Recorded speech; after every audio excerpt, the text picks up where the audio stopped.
response to the outrage of what happened yesterday? What should be considered political response to what's happened?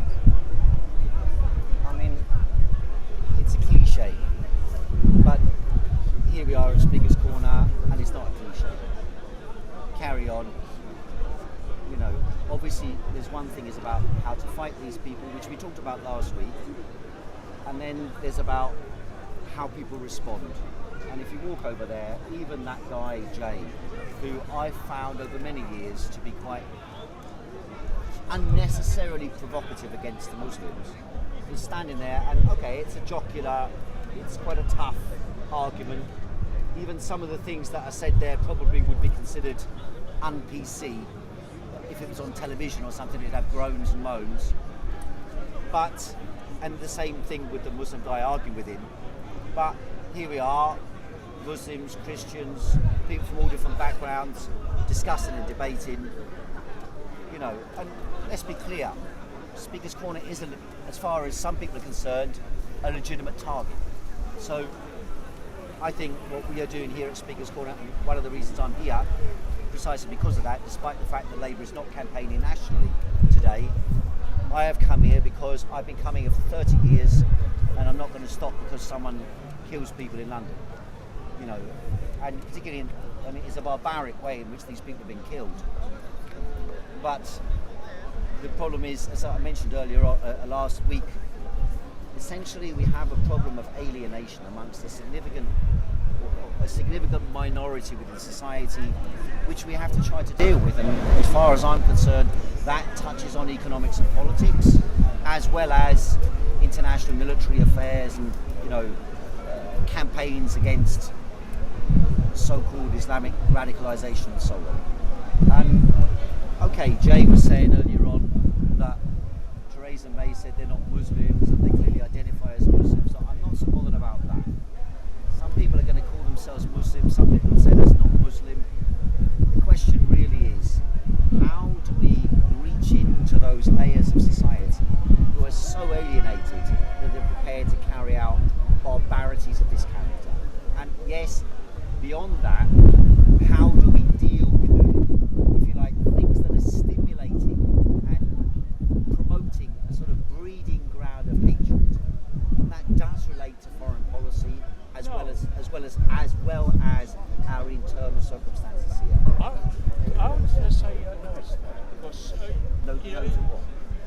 it's our foreign policy. I didn't say it's our policy, it relates to. Okay, relates. Because Sweden, they've taken quite a number of Muslims, the refugees.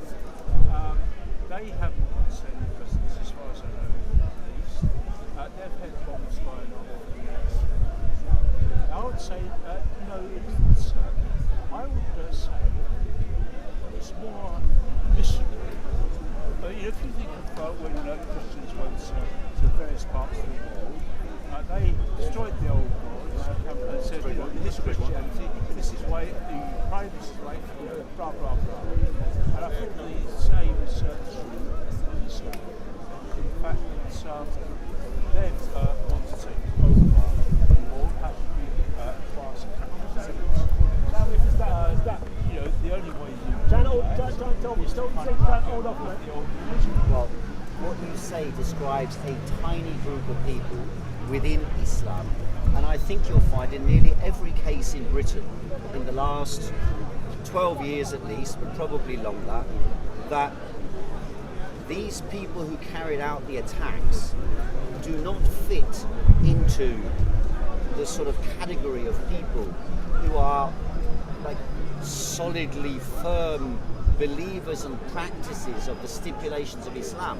I think what you'll find is these are people who are almost in every case breaking basic rules of being Muslim, and probably connected to sort of criminal scenes, often drug takers. Sometimes, like the guy in France was hanging out in gay bars a lot, taking drugs a lot, and so they do not fit this representation of people who are going out based on a firm, solid religious conviction to propagate some revolutionary Islamic doctrine that must be spread across the world.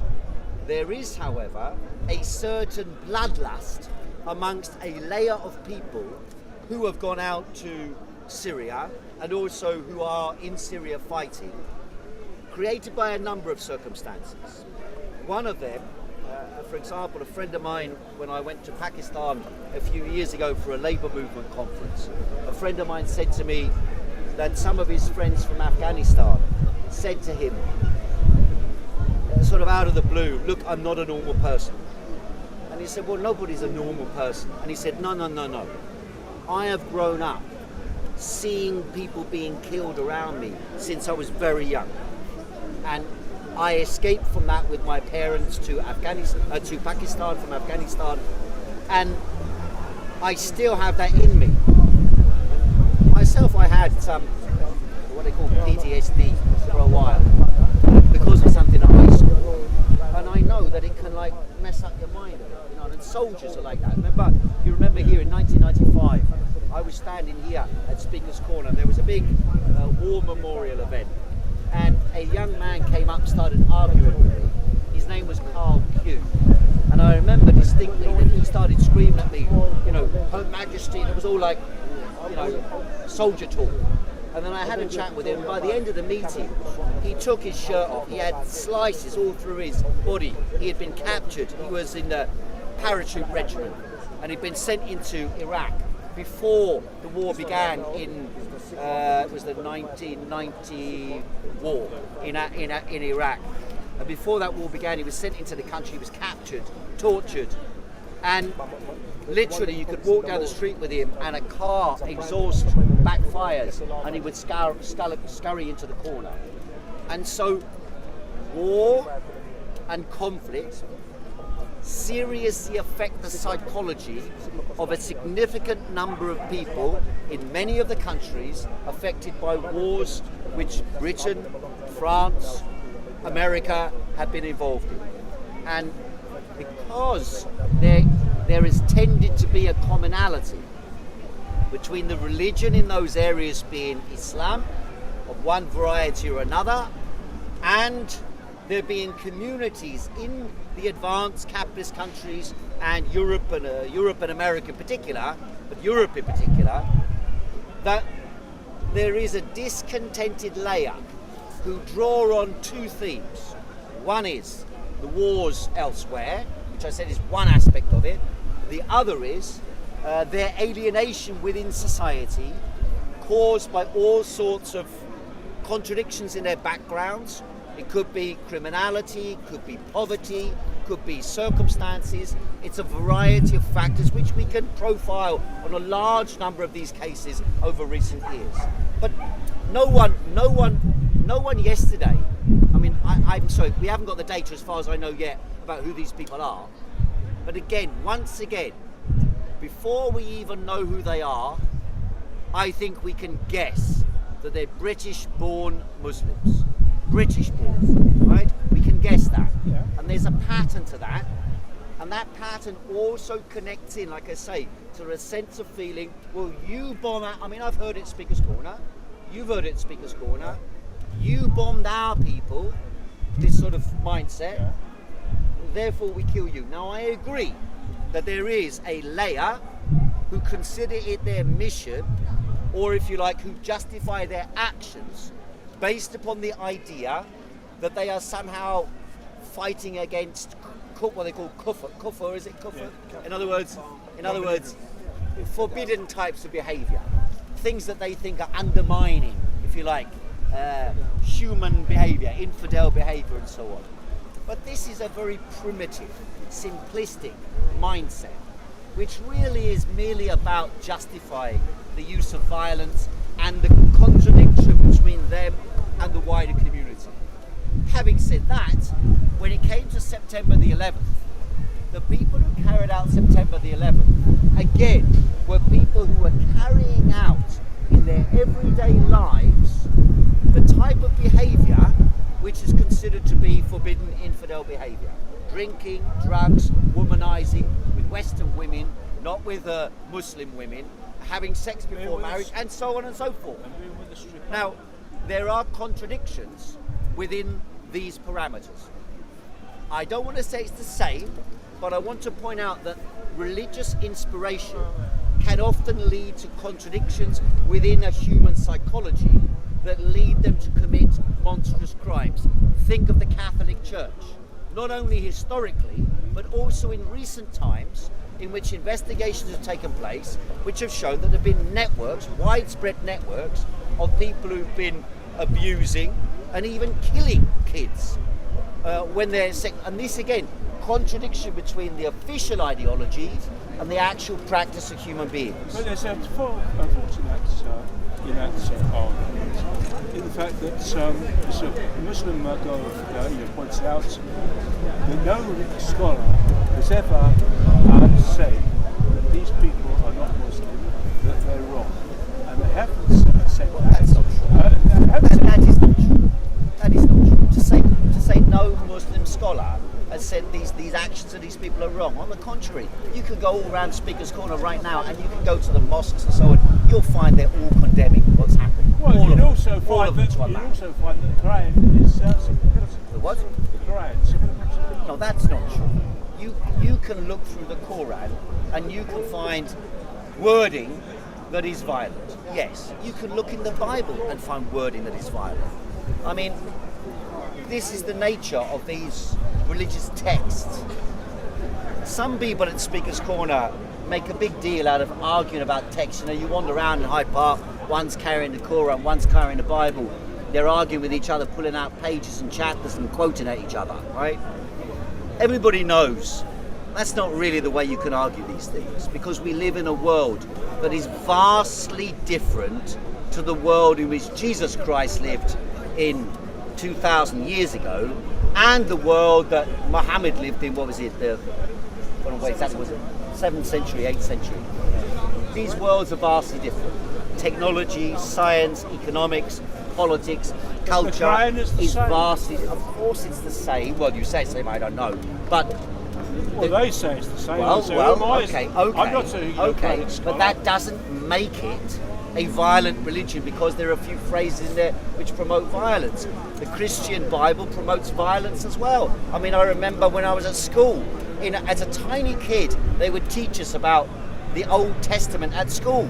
And it was all about, 20,000 people being killed in Jericho by tearing down the wall and setting fire. Exactly, fire. Go smite the Amalekites, right, kill their men, women, the idea that because here or there's some text advocating violence, that makes the Quran responsible for the violence that these people are carrying out, I think is false. I think it's a misinterpretation of what is going on.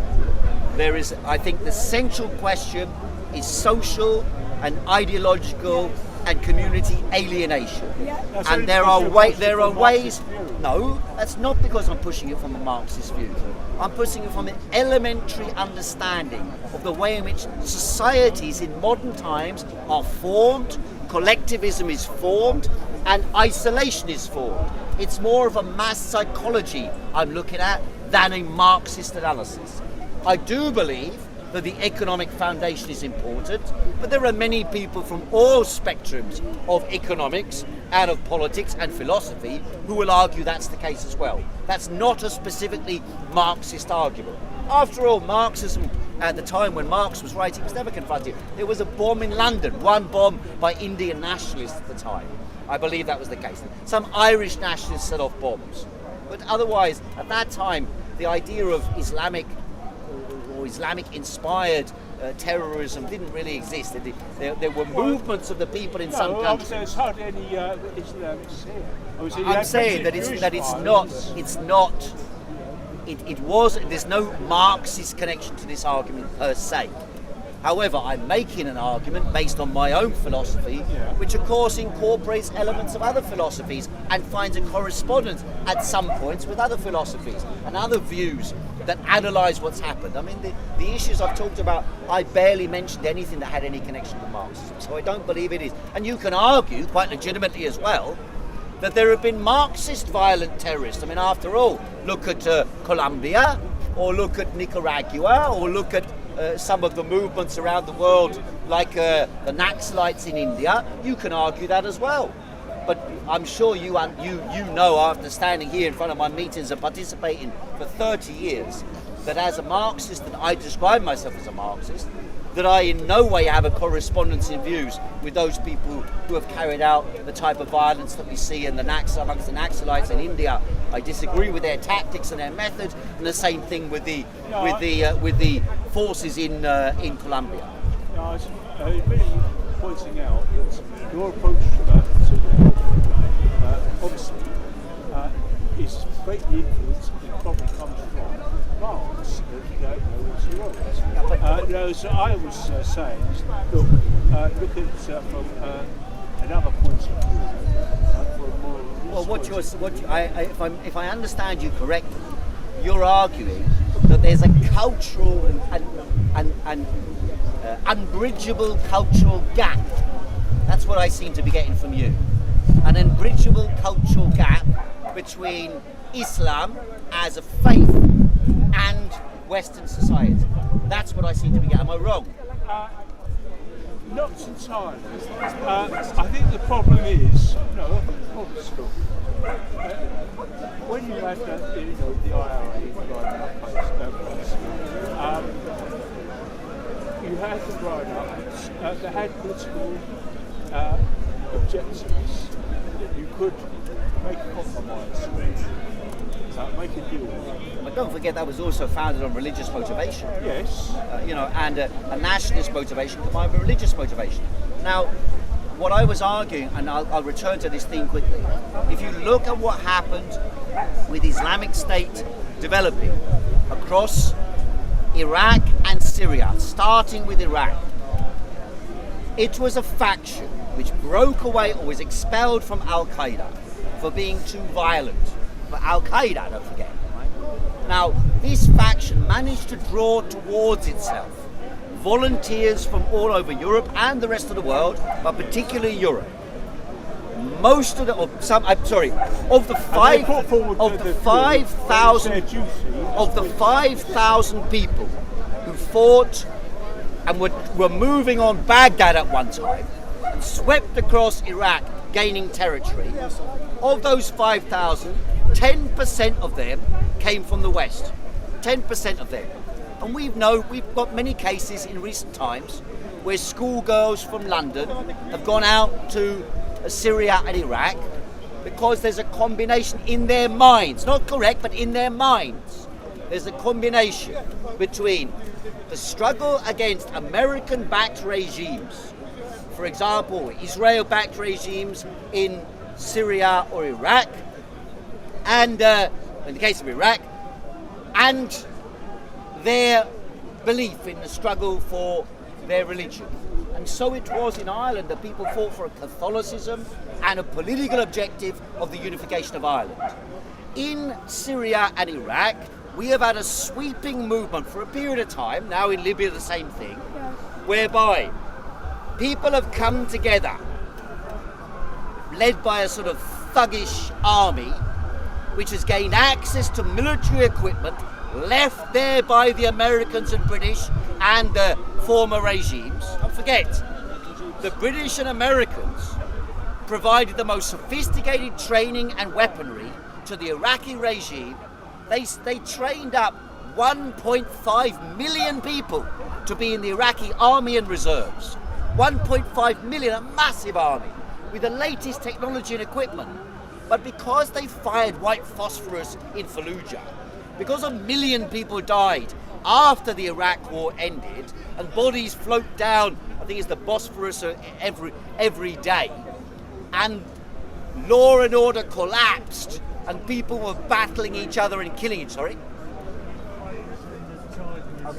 Euphrates and Tigris. And this barbarity conquered the everyday experience of the people, and that led to a sense of mission on a part of the population that would tolerate these lunatics moving into their towns because, well, what else have they got? They got chaos, disorder and disaster backing the Americans. And then the Free Syrian Army, which nobody knows who they're backing or not backing. Nobody knows whether these people are Islamic fundamentalists, so-called, or not. No one knows whether they're Al-Qaeda connected or not, because the sands shift in these regions. In Afghanistan, it was the case as well, but for different reasons. In Afghanistan, you have very strong tribal loyalties. And so what counts as Islamic fundamentalism or pro-Al-Qaeda activity in one corner of Afghanistan is actually linked to the local warlords and tribal leaders in that region. And many of them they do not practice anything. You go around the Muslims here who are propagating their ideas, you ask them what their fundamental practices of faith are, and you go and see what these people do in Afghanistan, and they're breaking 20, 30 of these criteria of what makes you a good Muslim. Some areas there's cases of they're buggering young boys, and this is quite commonplace in tribal areas in Afghanistan. And then you've got decades of war, which have crippled the lives and also the psychology of the people in the area.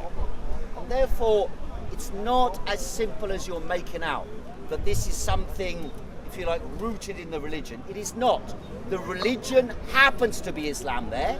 They happen to be places that have been bombed, attacked, subject to the collapse of regime, torture, use of chemical weapons or semi-chemical weapons, uranium-tipped missiles, white phosphorus, and the consequence of that, and an alien government backed by Western powers, and that then, if you like, interlinks a legitimate struggle for national liberation with the religious cover, which various factions will manipulate to serve their interests.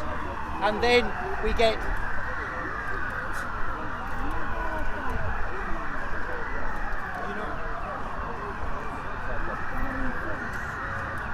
they have to respond to anything that they get warned about, and they can protect specific people. We don't. But this reflects itself in Britain amongst this alienated community or communities, and it only takes a few people within them. You know what the world is like. I mean, I meet a lot of white guys in London, non-Muslim, non-Christian, who suck up all sorts of conspiracy theories. The Illuminati are in control, or this guy David Icke says that crocodiles rule the world, and it might sound completely mad, but there's a lot of people who are susceptible to these ideas. And one of the reasons for this is what someone said to me earlier on. I don't know if he's in the audience. Yeah, he's in the audience now.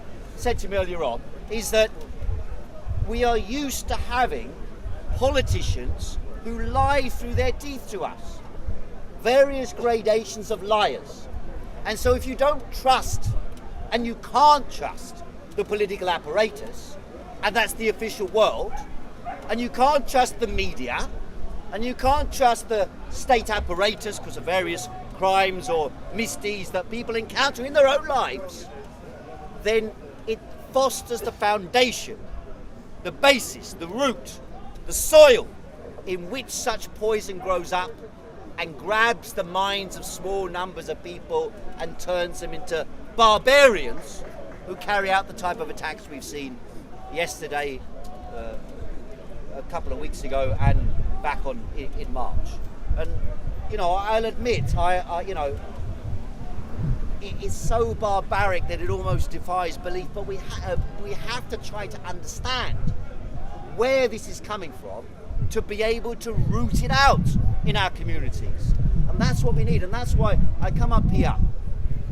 And like I said, the Labour Party said don't campaign today. Well, I'm not campaigning. I'm standing here at Speaker's Corner. Okay, I've got the Labour Party there, but I'm standing here because I believe that this type of argument that's been made, if I wasn't to come to Speaker's Corner and we weren't to come here as Muslim, as Christian, as Sikh, as Hindi, as atheist, as a supporter of Israel, a supporter of Iran or wherever, people from all around different backgrounds, we come here on Sunday and we argue and debate. That is the strength by which we can challenge that danger. Let's be clear. What we do here at Speaker's Corner does have an impact on that. Because people from all sorts of backgrounds come here. We've had right-wing Nazis come in here. I remember standing over there, arguing with some of them, and they came up to us, remember, with a belt. The guy comes up like this, like threatening to punch us. Later that day, the EDL stormed across here and attacked the Muslims, right? But we were together, white people, Muslims, because Muslim could be for any racial background. But we were together, unite the people at Speaker's Corner, the regulars at Speaker's. We stood there and argued with them. Police lines in front, but we argued. Even though there was a danger to us, we knew that if they're allowed to get away with what they're propagating, they may get recruits. And then these people may go out and kill people. And therefore, we have to seek to be bold enough to challenge them when they come out with these type of arguments. We have to be able to bring people together to allow people to discuss and debate their ideas. And by the interchange of ideas, we break down the barriers between people and we unite the people. That is why I also believe that this type of attacks on Jeremy Corbyn over the last weeks to try and make him out to be sympathetic with terrorism is ridiculous and demeans the political debate in this country.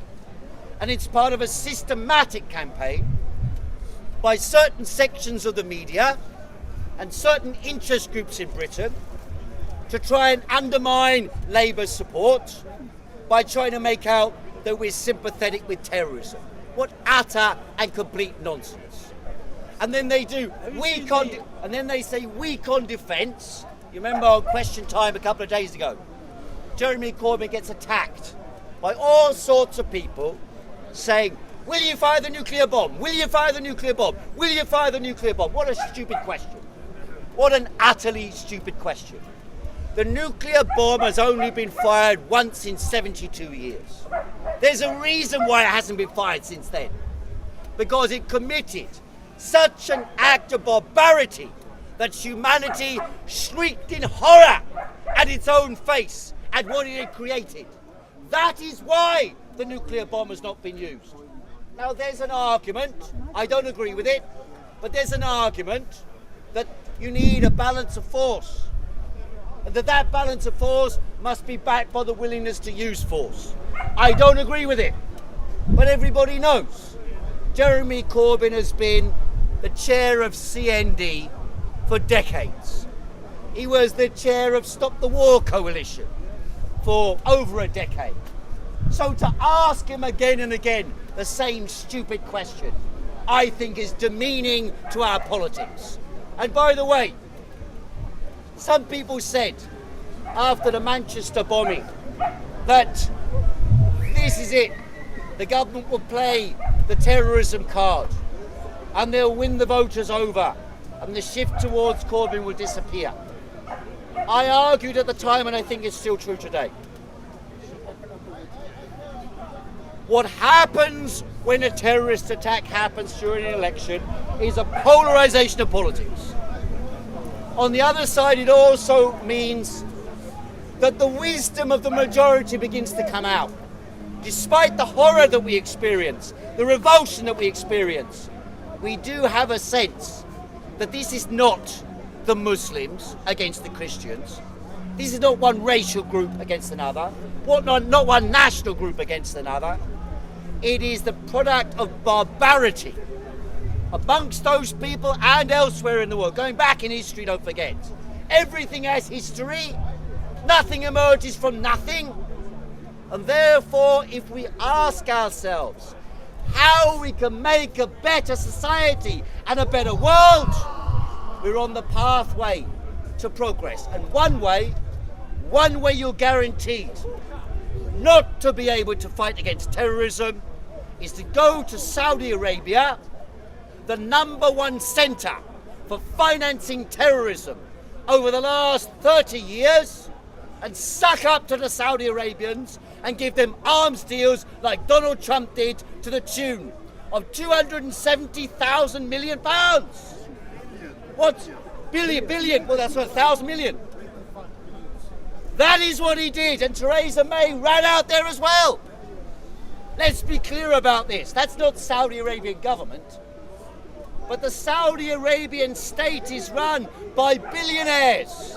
And one of the problems with a society run by billionaires is that billionaires do not have the same morality as you and I.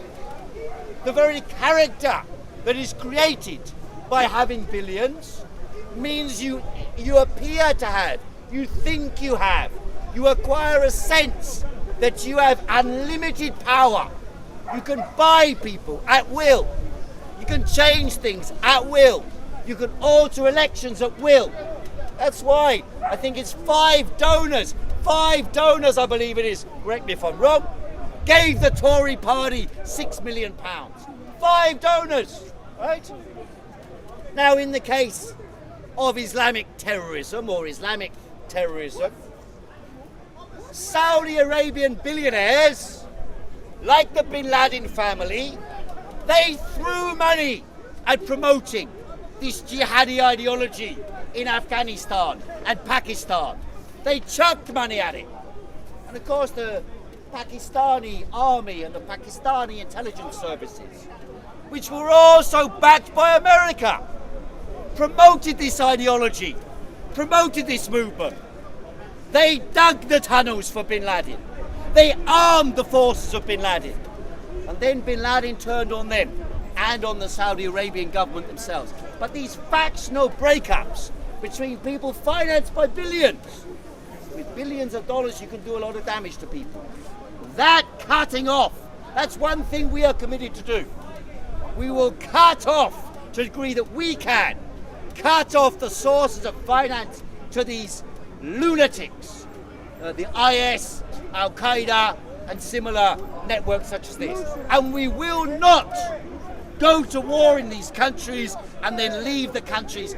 Don't forget they spent 100 times more money bombing Libya as rebuilding Libya. It should be exactly the opposite way round. Exactly the opposite way round. Suggesting somehow that buying arms or selling arms to Saudi Arabia undermines their own self. How do you do that? How does them spending money on our weapons undermine the war itself? Well, because the Saudi Arabians have been constantly promoting the Wahhabi ideology, How does them spending lots of because money they on also provide those weapons to their allies and their supporters, not the Saudi Arabian government in and of itself. I said factions of the billionaires who have access to power, wealth and resources, and yes, to military hardware. For example, you seem to be forgetting that Saudi Arabia is currently bombing people in Yemen, right? That creates, again, zones of uncontrolled power where people are living in dire circumstances, and the Saudi Arabians across the region are supporting those people they wish to support. How does providing 270 billion in weapons, which is financial support basically, military support and financial support, both for the reactionary forces in America and for the reactionary forces in Saudi Arabia? their money, if they got through oil, on our weapons? Yes. That reduces the amount of money they have to spend on proselytizing elsewhere. Well, They increase. no. The Saudi Arabians spend $2 billion a year on promoting Wahhabism, more than the Soviet Union spent every year on promoting Soviet communism. So that's one thing, propagating. The second thing is weapons.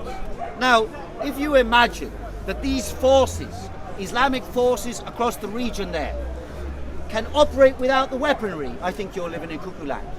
And some of that weaponry, I don't know how much of it, will be coming from Saudi Arabia.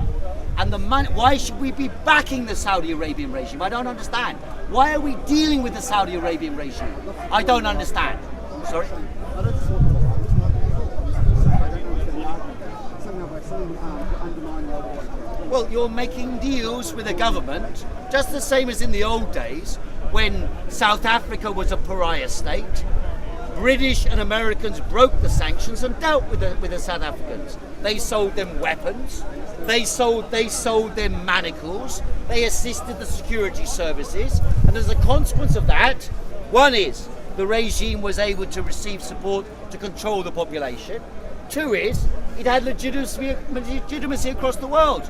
If on the other side you say you don't support dictatorship, and you say on the one side, yes, we oppose the dictatorship in Syria or in Libya or in Tunisia, truth of the matter is we only oppose the dictatorship in Libya and Syria, and that was only recently, was actually we supported the dictatorship in Egypt and in Tunisia, right? And we still support the dictatorship in Morocco, and we support the dictatorship in Bahrain, we support the dictatorship in Saudi Arabia. So it's about, if you're saying we have values that we defend and we want to promote around the world, giving support to Saudi Arabia in arms deals, in trade deals, cannot possibly support that objective. I understand what you said. Sorry? The Sunnis and Shiites, the various factions in Syria and Iraq fight each other. That is not, to me, that's their internecine warfare between them. I don't regard that as an attack upon us. What I object to is if they try to attack us, which they have done last night, they've done another place. So that is the war on terrorists, that's opposing terrorists attacking us. We can't win in the Middle East. There's no easy solution to the Middle East as far as we can tell. Yeah, but what I said was that the Bin Laden family is one of the wealthiest families in Saudi Arabia, right? Now, from within the Bin Laden family emerged a sect which we call Al-Qaeda, which was able to propagate using enormous resources at their disposal, at the disposal of these princely families in Saudi Arabia, to finance and organise conflicts, terrorist attacks around the world.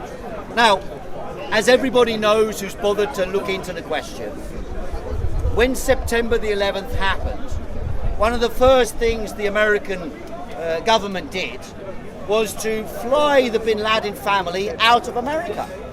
Now, it indicates that the American government at that time was far too closely embedded with the Bin Ladens and the Saudi Arabian royals, despite the fact that they were, sections of them were organising terrorist attacks even on America in those same days. So something is clearly amiss in the way in which these things have been operating. Sorry? Yes, but we all know that the time when these people flew out of America, that flights were not allowed in America, and that it was a special dispensation given by the American government to allow the Bin Laden family to fly out of America. Clear? I don't know. Tell me that. I don't know. If you just look at that was anybody has seen Michael Moore's film, that was in Michael Moore's film. It's never been denied by anybody. It's never been denied by anybody. The Bin Ladens did not fly out the first 3 days. No planes flew in America for 3 days. None. Zero zilch zip. You check. I mean, I'm not watching what day. Well, you check up. Well, don't you quote Michael Moore? Check up. I've just quoted him. I don't No one has denied what he said. Nobody has denied that. I know they've did not. That anybody who wants to check it up can check it up on the internet now. We don't have to have a discussion about whether it's 3 days or not. If it wasn't 3 days, it's 4 days. If it wasn't 2 days, it's 1 day. It doesn't make any difference. Neither your argument nor my argument is dependent upon that, right? So, now, in relation to the election, I believe that in a period of a month and a bit, we have managed to transform British politics. We have managed to shift the agenda from discussing running away from European Union and hard Brexit and strong and stable leadership. The whole agenda in Britain, and I'm proud that in London we now have 50% support amongst the electorate for Jeremy Corbyn and the Labour Party. And don't forget, the mass media, almost to a man and a woman, since 2 years ago, have argued that Jeremy Corbyn's policies will never win an election. Can never win an election. That's what they said. That's what they said. And a month and a half ago, when the election was called, to be honest with you, hardly anybody believed that it was even theoretically possible for the Labour Party to win. Now, I don't know what's going to happen on Thursday any more than anybody else does. And one of the interesting things about the polling over the last few weeks has been this vast discrepancy. Even now, there are polls that say 12 points, and there was a poll yesterday said Labour is behind by 1%. 1%. There was another poll said Labour will win more seats than the Tories, based on a weighted around each constituency analysis. I don't know what's going to happen, but the interesting thing is this. The campaign has shown that once you go out to the people, once you explain a programme of change, a programme of transformation, completely and absolutely different to what people have been presented with over the last decades in Britain, then we can and we have galvanised support behind us. In Wales, opinion polls shifted 17%. In London, 16 or 17%. In a month and a half. Completely unheard of in British politics. In a month and a half, from 24 points behind to 1 point behind. Now, of course, that's optimistic. Maybe we'll be defeated. I don't know. But it shows that the opinion poll methodology, that the methodology of the analysts, of the media experts, of the political experts, is no longer valid as a method of understanding change. And that's the point.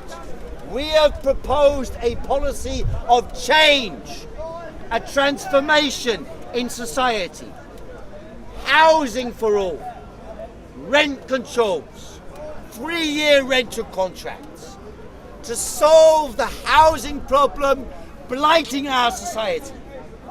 We have proposed defence of the national health, the renationalisation, public ownership of water, rail, energy, and sections of the banking industry. We have proposed that a national education service be established, where from the cradle to the grave, anybody who wants to learn can do so, and can do so for free, and whereby our children can go to university, can study and learn art, science, culture to the highest level at zero cost to the consumer, because the benefits from that knowledge that they acquire spread out not only in our society but across the world.